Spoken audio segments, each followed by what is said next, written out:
Naam, katika headline bado Yanga imeendelea kushika kinara na kuwatikisa watu wengine kwa usajili wao wa moto. Wameendelea kushusha vyuma. Mohamed Musa ameshuka tena kwenye timu ya Yanga, amesajili mkataba mpya. Yanga bado anaendelea kuendesha matusi na kuwakejeli wapinzani wake.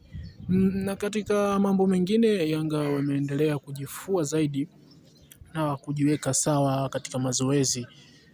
Wanapiga mazoezi usiku kucha, wanalalamika kocha anawapigisha mazoezi magumu. Yanga msimu huu wamepania bwana, wamepania sana. Wapinzani wajipange,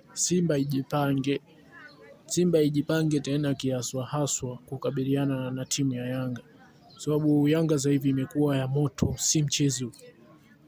Imekuwa ya moto. GSM kashusha vyuma vya kutosha. Tumeona kina Zakuani kama kina Musa.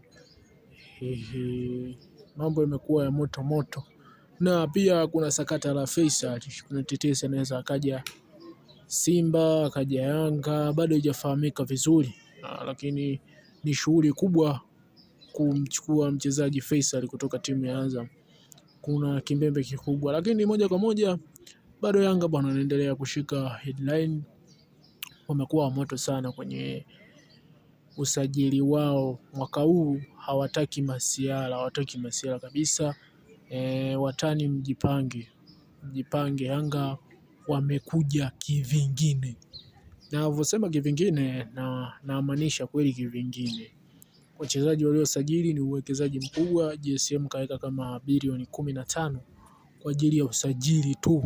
Sasa wewe bilioni 15 wewe uogope. Hii ni Soka Time, usisahau kusubscribe, kucomment, kulike na kushare kwa update mbalimbali za mpira na za soka. Unaposhare, unapocomment, unaongeza mchango wako na sisi tuweze kupata matumaini ya kuendelea kuposti. Kikubwa zaidi usisahau kusubscribe na kushare kwa marafiki kwa taarifa zote zinazohusiana na mpira.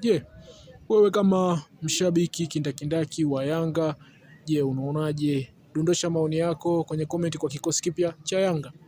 Bye bye.